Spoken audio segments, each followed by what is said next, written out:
আমাদের এমডি সাহেবকে উনি অত্যন্ত সুন্দর বক্তব্য রেখেছেন।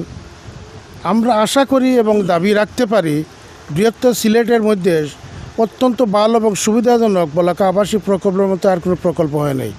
আমাদের প্রকল্পের মধ্যে এমডি সাহেব বলেছেন যে বিশেষ করে 30 ডিসিমের জায়গা আমরা গুরুস্থানের জন্য রেখেছি, 45 ডিসিমের জায়গা আমরা স্কুল এবং মাঠের জন্য রেখেছি, 22 ডিসিমের জায়গা আমরা মসজিদের জন্য রেখেছি এবং বিশাল রাস্তাগুলো সামনে আছে।